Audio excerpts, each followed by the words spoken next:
Vamos ver agora em Atos 18, dos versos 4 a 8, qual foi o resultado da pregação do apóstolo Paulo em Corinto.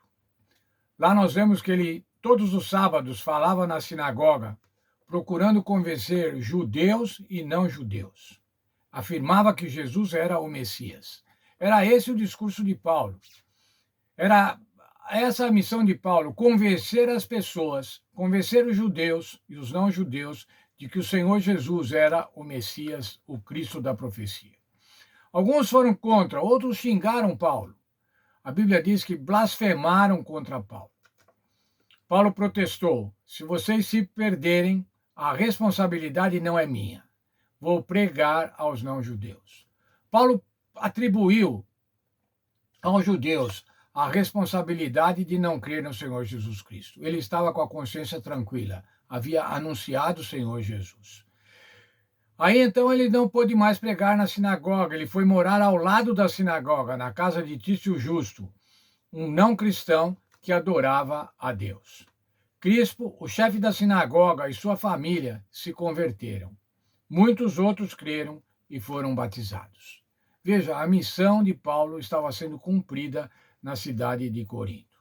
O trabalho de Paulo entre os judeus em Corinto não foi frutífero como ele desejava. O apóstolo enfrentou hostilidade e ódio. Eles se opuseram e blasfemaram. Nós vemos em Atos 18:6. Quando o verbo blasfemar tem como alvo um ser humano, o sentido é insultar ou difamar. Em outras palavras, tentaram manchar a reputação de Paulo e impedir seus esforços missionários. Felizmente, o trabalho de Paulo naquela sinagoga não foi em vão.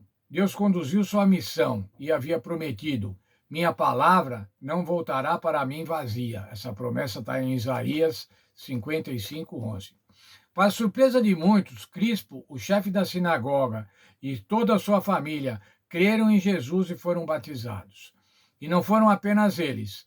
Muitos dos coríntios, ouvindo, creram e foram batizados. Atos 18:8. Provavelmente influenciados também pelo testemunho de Cristo.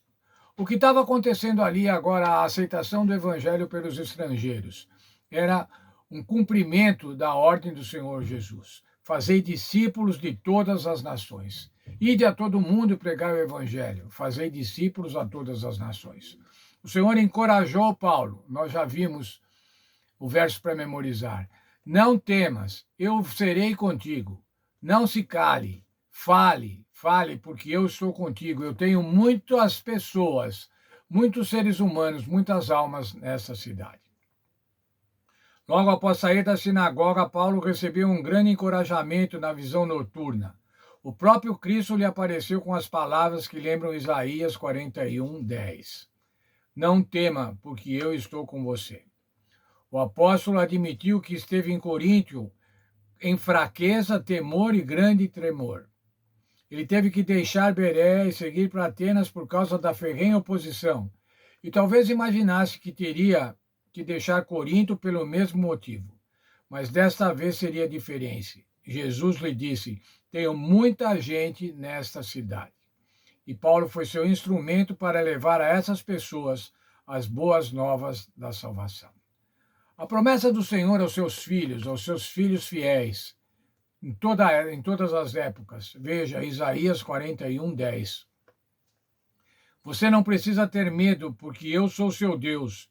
Eu lhe darei forças. Eu vou ajudar a manter você em pé, firme com a minha vitoriosa mão direita.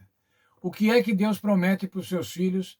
Ele vai estar sustentando com a sua mão direita, com a sua destra, como diz outros textos. Ele vai dar força, ele vai ajudar, ele vai nos manter em pé. Temos essa promessa, irmãos, não precisamos temer.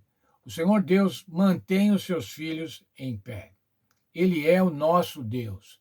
Ele é a nossa força. Ele é o Deus Todo-Poderoso e Ele pode nos dar força para suportar as adversidades, para suportar as provações, as perseguições, as injúrias, as infames.